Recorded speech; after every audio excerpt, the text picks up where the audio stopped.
결혼을 하여 행복한 가정을 꾸리고 산다는 게 그다지 어렵지 않은 일이라고 생각했었습니다.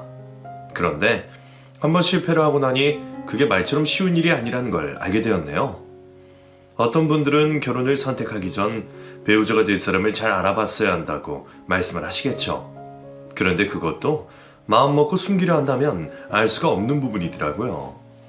그렇다고 이 사람이 나를 속이고 있을 거라 생각할 수 있는 것도 아니고요.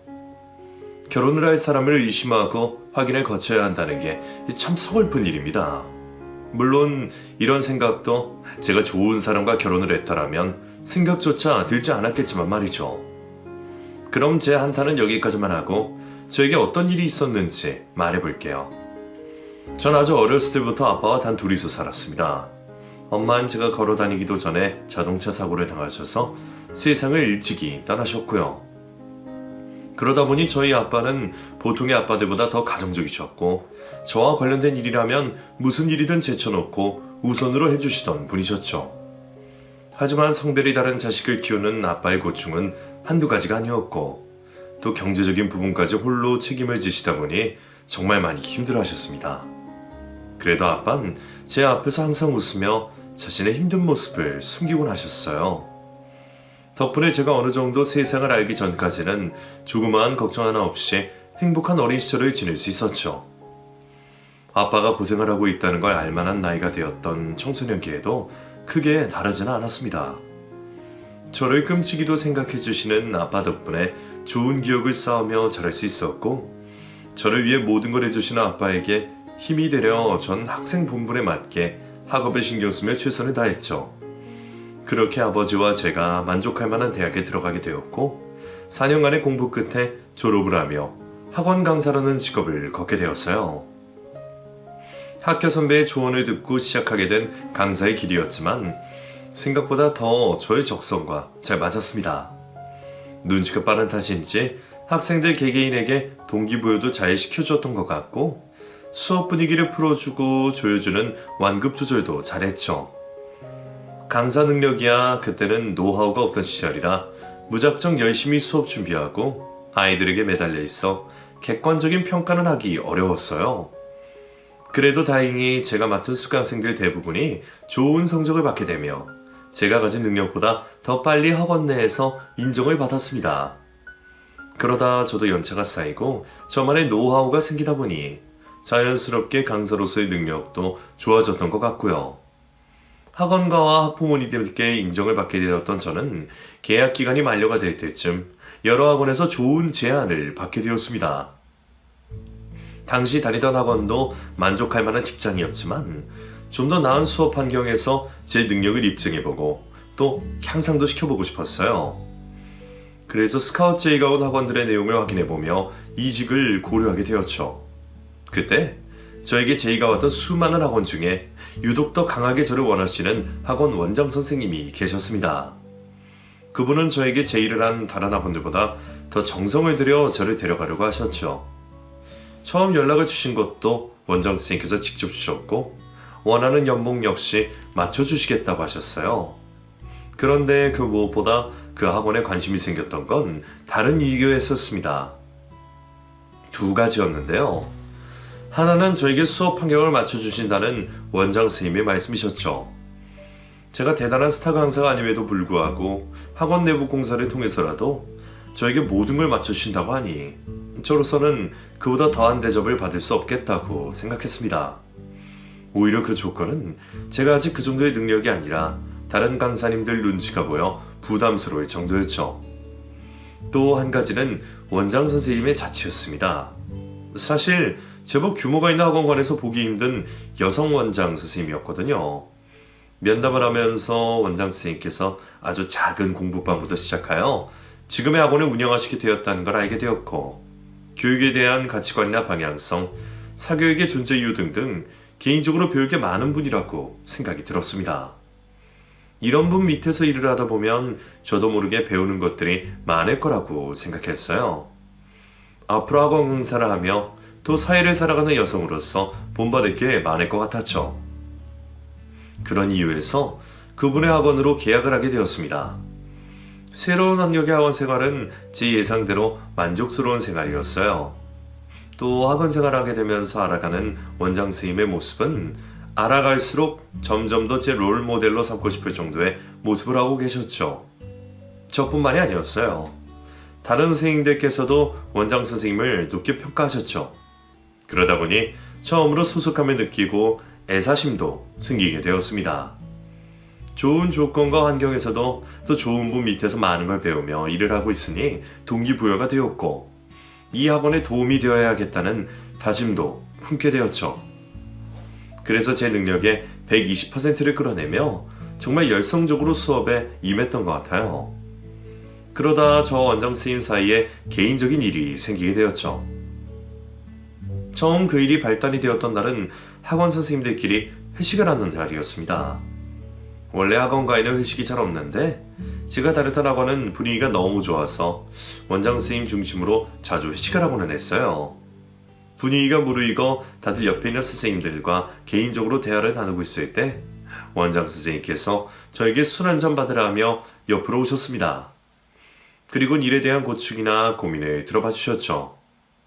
한참 이야기를 하던 중 원장 선생님께서 휴대폰을 꺼내시고는 한 남자를 저에게 보여주셨어요. 남자가 어떠냐며 물어봐 주셨죠. 이 선생님, 지금 혼자라고 했죠? 혹시 이런 남자는 어때요? 네? 잘생기셨네요. 그런데 누구... 이 선생님이 보기에 잘생겼어요? 그럼 혹시 내가 추천해주면 만나볼 생각이 있어요? 제가 워낙 말주변이 없어서요. 추천해주시면 원장 선생님께서 난처해지시는 상황이 생길 거예요. 그냥 저 좋게 봐주신 걸로 만족하고 마음만 바뀌었습니다. 사실 우리 아들인데 내가 이 선생님이 너무 마음에 들어서 소개시켜주려고 했지. 나이도 같은데 한번 만나봐요. 꼭 남녀가 연애 상대가 될 필요가 있나? 좋은 친구가 되어도 되는데. 예상치 못한 상황에 당황했던 저는 어찌어찌 말을 잘 돌려 정중하게 원장 선생님의 제안을 거절하게 되었습니다. 그때까지만 해도 원장 선생님께서 술을 마시고 기분이 업된 상황에 빈 말씀을 하신 거라고 생각했어요. 그런데 그게 아니었죠. 원장 선생님께서는 그날의 일이 있고 난 뒤 얼마 지나지 않아 다시 한번 자신의 아들과 만나보면 어떻겠냐고 제안을 해오셨습니다. 그때도 수업 핑계를 대고 겨우 빠져나올 수 있었지만 원장 선생님의 제안은 계속되었어요. 계속 거절하다가는 학원 생활하는데 불편한 일이 많을 것 같아 눈 딱 감고 한 번만 만나보기로 했습니다. 두 번의 만남은 없다고 단정을 짓고 말이죠. 그런데 그 자리가 꽤나 괜찮았어요. 직장 상사의 자제분이라는 상황에 너무 불편한 쪽으로만 생각을 했던 건지 실제로 만나본 성준 씨는 좋은 남자처럼 보였습니다. 그래서 그날 긴 시간을 함께하게 되었고 헤어지고 나서도 꾸준히 만남을 가지고 연락도 했었죠. 원장 선생님께서는 저희가 잘 되어가고 있다는 걸 직접 두 눈으로 보시고는 저희 사이를 더 빨리 진전시키려 중간에서 애를 써주셨습니다. 학원 생활을 하며 제가 일종의 특혜를 받게 되었죠. 덕분에 바쁜 학원 생활을 하면서 여유 시간이 생기게 되었고 성준 씨와 수천의 만남을 가지다 연애를 하게 되었어요. 어머님의 노력이 효과가 있었던 건 분명했지만 그보다 성준 씨가 제 이상형에 딱 맞아 연애를 하게 되었죠. 전 저희 아빠와 같이 책임감 있고 믿음직한 남자를 원했는데 성준 씨의 모습이 딱 그랬습니다. 거기다 성준 씨 어머님이셨던 원장 선생님의 성품과 인성을 이전부터 학원 생활을 하면서 알고 있었으니 연애를 넘어서까지 생각하고 있었죠. 어머니께서는 그런 저의 머릿속을 꿰뚫고 계셨던 건지 저희가 연애를 시작한 지 1년이 넘어가자 결혼을 말씀하시기 시작하셨습니다. 처음 연애를 하면서도 적지 않은 나이 때문에 남자친구와 결혼을 생각하고 있기도 했고 저희 아빠 역시 나이가 있는 저희 결혼이 유일한 고민거리였기 때문에 저와 남자친구도 결혼에 대해 진지하게 대화를 나누게 되었죠. 이후 저희보다 더 적극적인 어머님으로 인해 결혼에 대한 생각이 더 빨리, 더 구체적으로 진행되었고 결혼을 하기로 결정하게 되었습니다. 연애에서부터 결혼을 결정하기까지 단 한 번의 잡음도 없었기 때문에 상견례 자리까지 큰 문제 없이 진행이 되었어요. 그러다 신혼집 문제로 처음으로 남편과 갈등을 가지게 되었죠. 남편은 자기 회사와도 멀고 제가 다니고 있는 학원, 또 보통의 페니시스터들과 거기가 먼 곳으로 집을 얻으려고 했습니다. 전 남편이 원하는 신혼집 위치를 보자마자 든 생각이었지만 남편과 다툼으로 번지게 될까 싶어 입으로 꺼내지 않았죠. 남편이 고른 신혼집의 위치가 어머님 댁과 몇 분 거리가 안 되는 곳이었거든요. 제가 느끼기에는 남편이 어머님과 가까운 곳에 살려고 하는 것 같았죠. 그러다 우연히 남편과 어머님이 나눈 문자를 보게 되며 제 의심이 확신으로 변하게 되었습니다. 신혼집을 구하는데 어머님의 의견이 굉장히 많이 들어가 있는 문자 내용이었거든요. 좀 전에 당신 밥 먹다가 화장실 간 사이에 당신 어머니가 문자 나는 걸 봤어. 몰래 봐서 미안한데 그냥 넘어갈 수 없어서. 신혼집을 그쪽으로 가겠다고 고집 부리는 이유가 어머님 댁에서 가깝기 위해서야? 왜 남의 휴대폰을 봐? 반은 맞고 반은 아니야. 엄마가 가깝게 살면 왔다 갔다 하는데 좋겠다고 해서 그쪽으로 가는 이유도 있는데 내 개인적으로도 생각이 있어서 그래. 당신이나 엄마나 학원 일 늦게 끝날 때가 많잖아. 애들 시험 기간이나 수능 때는 더 늦게 들어오고. 그때마다 내가 데리러 갈 수 없으니까 두 사람이 같이 다니면 좀 나을 거 아니야. 교대로 운전해서 와도 되고 또 학원 관련해서 말해야 할 때도 좀 더 편안하게 나눌 수 있고. 그러면 그런 거라고 솔직하게 말을 했어야지. 어디로 들어가야 뭐가 더 좋고 뭐가 더 나은 방향인지 같이 고민을 해야지 왜 당신은 혼자 알고 혼자 결정하려고 해. 우선 알았어. 그럼 당신은 그런 이유에서 그곳이 좋을 거라고 생각한다는 거지? 남편이 핑계를 댄다고 생각했습니다. 그런 이유에서라면 처음부터 말을 했어도 되었을 테니까요. 그 일은 그렇게 넘어가고 신혼집을 어디다 구해야 할지 다시 표를 만들어 정하기로 했죠. 그런데 남편에게서 그 이야기를 듣게 된 어머니께서 이제는 대놓고 저를 설득하시기 시작하셨습니다. 이유는 남편과 똑같은 내용이었고요. 그리 썩 와닿진 않았지만 평소 존경하고 롤모델로 삼고 있던 어머님의 말씀이니 그 뜻을 따르기로 했습니다. 그렇게 신혼집까지 구하고 난 뒤 저는 남편과 결혼식을 올리게 되었죠.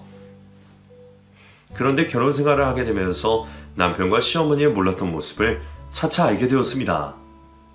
그 전까지는 어머님과 남편이 함께 있는 자리가 별로 없기도 했고 두 사람 모두 저에게 좋은 모습만 보이려고 했는지 보려고 해도 볼 수가 없었던 모습이었죠. 우선 시어머니께서는 밖에서 보여주시던 존경스러운 모습이 온데간데 없었습니다. 자기 아들 일에 관련된 거라면 눈에 불을 켜고 행동하셨고 아들이 잘못을 했건 안 했건 간에 무조건 아들 편만에 들며 다른 사람들에게 험한 말도 가리지 않고 하셨죠. 그리고 남편은 무슨 일이든 자신의 편을 들어주고 일에 나서서 해결해주는 어머님을 믿고 생각 없이 행동하는 경우가 많았어요. 처음 이러한 사실을 알게 되었던 건 결혼 후 가지게 된 평범한 식사 자리에서였죠. 밥을 먹고 있는데 남편이 회사 상사 이야기를 꺼냈습니다. 누가 들어도 회사를 다닌다면 한 번쯤은 있을 수 있는 일이었고 그렇게 기분 나빠할 일도 아니었어요. 그런데 남편은 그 일을 가지고 어머님께 일러바치듯 이야기를 했죠. 그 이야기를 듣게 된 어머님은 남편 말에 맞장구를 쳐주었고 그러자 남편은 신이나 상사 험담을 더 심하게 했습니다. 또 어머님은 더 심하게 남편의 상사를 욕하셨고요. 아니, 실수를 할 수도 있지. 그걸 가지고 회사 사람들 앞에서 뭐라고 하면 어떡해? 해? 그 새끼 뭐하는 새끼야?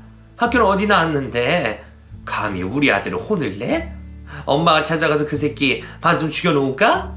아니면 그 새끼 자식이라도 찾아서 똑같이 퇴갑하죠? 됐어. 나도 조만간 회사 때려칠 거야. 그딴 놈들 밑에서 일하는 거 굉장히 비효율적인 것 같다고. 그래, 우리 아들 능력 좋으니까 데려가려고 하는 회사 많을 거야. 우리 아들이 어떤 아들인데 감히 혼을 내. 말하지 그랬어. 너 평생 혼 한 번 난 적 없다고. 내가 학교 갔어도 선생들이 얼마나 푸닥거리를 했는데 감히 우리 아들을 건드려? 다음에도 그 새끼가 또 똑같은 짓 하면 불러. 내가 가서 새끼 아주 조져버릴 테니. 걸걸한 어머님의 말도 놀라웠지만 두 모자의 사고방식이 정상적이지 않았습니다. 시몬은 무조건 아들 편, 남편은 그걸 또 당연하게 받아들이며 세상 사람들은 손가락질했죠. 그뿐만이 아니었어요. 남편은 무슨 문제든 해결해준 어머님 때문인지 큰 사고를 여러 번 쳤습니다. 자기 월급으로는 꿈도 꾸지 말아야 하는 시계와 차를 사놓고 결국에는 어머니께 도와달라고 했죠. 그리고 사람을 때려 경찰서에 간 적도 있었죠. 그때도 시어머니는 남편은 편을 들었습니다. 아무 죄 없는 사람을 남편이 먼저 때렸는데도 경찰과 싸우기까지 하며 남편 편을 들었고 결국 합의금마저도 대신 내어주며 일을 마무리했죠. 그러다 보니 저와도 남편 일로 인해서 부딪힐 수밖에 없었습니다.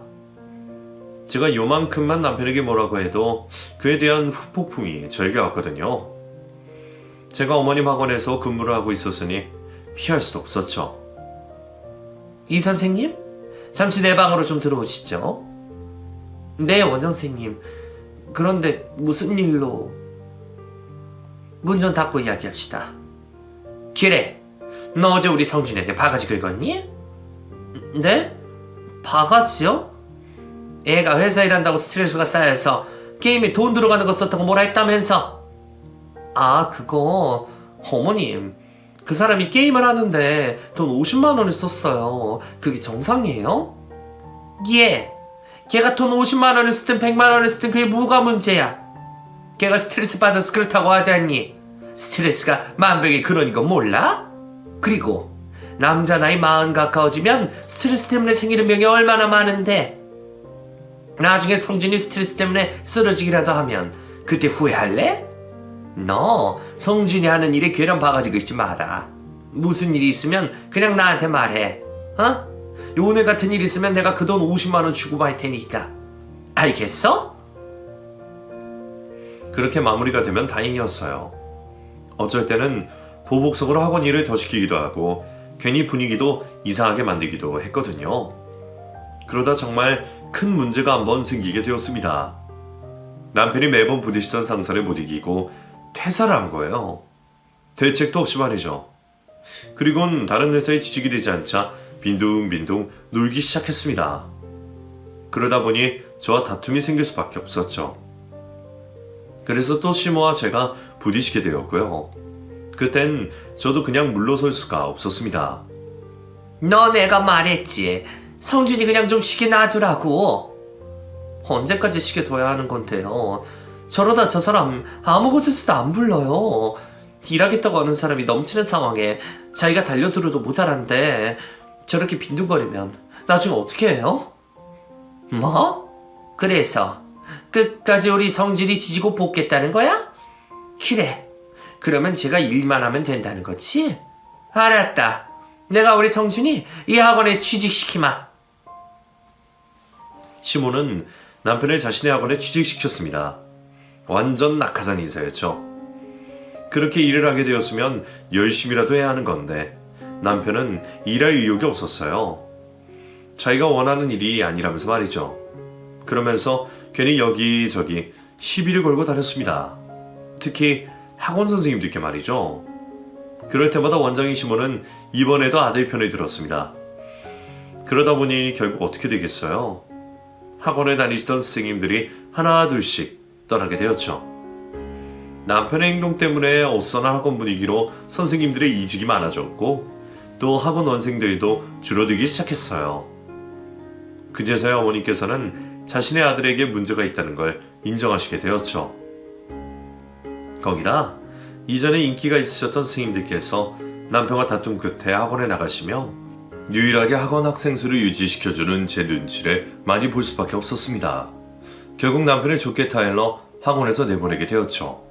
그런데 그 상황을 옛말에 비유하자면 이미 소잃고 외양간을 고치고 있는 꼴이었습니다. 떠난 학생들 숫자는 늘어날 기미를 보이지 않고 학원 강사들 사이 어머니가 남편의 소문이 나게 되며 실력 있는 선생님들이 오시려고 하지 않았죠. 아들만 내보내면 자연스럽게 이전의 학원 모습을 되찾을 거라 안일하게 생각하셨던 어머님의 생각과 달리 학원은 하루가 다르게 무너져 가고 있었습니다. 한 달 임대료만 해도 엄청났기 때문에 1년간 넘게 지속된 학원의 상황은 흑자에서 적자로 빠르게 돌아섰어요.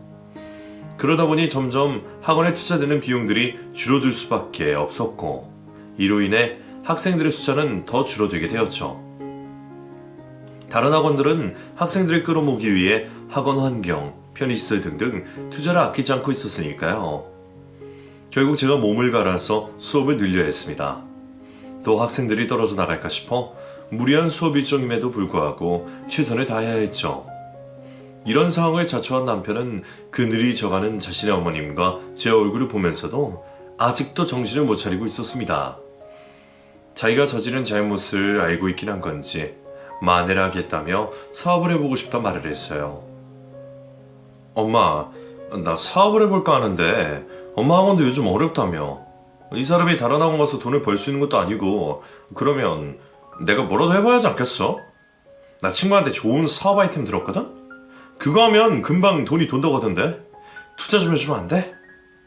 성준아, 엄마 진짜 힘들어. 내가 상황이 좋아지면 도와줄 테니까 우선은 혜영이 말 듣고 회사에 다시 들어가.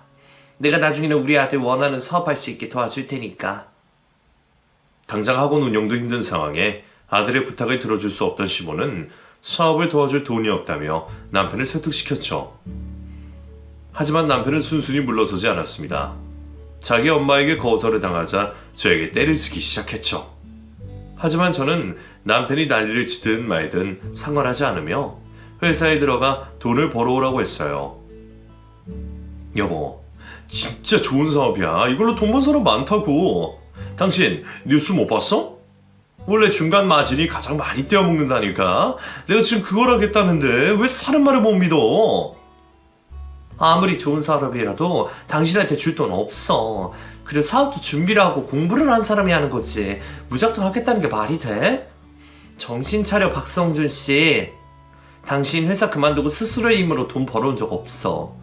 얼마 전까지는 당신 어머니 밑에서 일하면서 학원까지 어수선하게 만들었고, 가장이면 가장 역할을 해. 쓸데없는 소리 하지 말고.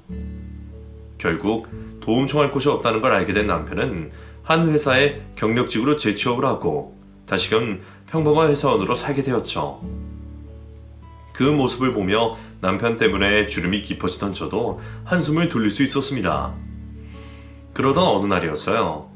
늦게까지 있던 수업을 녹초가 마치고 된 몸을 이끌어 집으로 들어왔을 때였죠. 남편은 아직 회사에서 근무를 하던 중이었는지 우편함에 고지서와 광고 전단지가 잔뜩 있었습니다. 그 자리에서 분류할 힘도 없어 고지서와 전단지 모두를 가지고 집으로 올라가게 되었죠. 집에 도착한 저는 주방에서 물 한 잔을 마시고 식탁 의자에 걸쳐 앉아 있었습니다. 그런데 식탁 위에 올려놓은 고지서와 전단지들 가운데 눈에 확 들어오는 우편이 있는 거예요. 그 우편에는 빨간색 글씨로 독촉장이라는 도장이 찍혀 있었습니다. 전 그 빨간색 독촉장 글씨를 봤을 때만 해도 다른 집 우편이 잘못 들어왔다고 생각했어요. 그런데 바로 옆에 적혀있는 주소지가 저희 집이 맞는 겁니다. 동과 호수까지 말이죠. 저희 집 주소가 맞다는 걸 확인하고는 너무 깜짝 놀란 마음에 바로 우편을 열어보게 되었어요. 우편 안에 보니 남편 이름으로 제3금융권에서 돈을 빌렸다는 내용이 적혀져 있었죠. 또 이자와 원금 상환이 연체되어 가압류가 될 수 있다는 말이 있었어요. 다른 걸 다 떠나서 남편이 이 큰 돈을 왜 빌렸나 싶더라고요. 저에게는 돈이 필요하다는 말 한 번 하지 않았거든요. 별의별 상상이 다 되었습니다. 저에게 말을 못할 만큼 안 좋은 일을 휘말린 건 아닌가 싶기도 했고, 도박에 빠져 이 돈들 모두 탕진한 건가 싶기도 했죠. 어쨌거나 남편이 제3금융권까지 가서 돈을 빌렸다는 건 좋은 상황일 리가 없다는 증거였습니다. 이러한 증거들이 분명 더 있을 거라고 생각했죠. 남편에게 어떻게 된 일인지 물어볼 수는 있었지만 저에게 알리지도 않고 돈을 빌렸으니 이번에도 진실을 말한다는 보장이 없었습니다.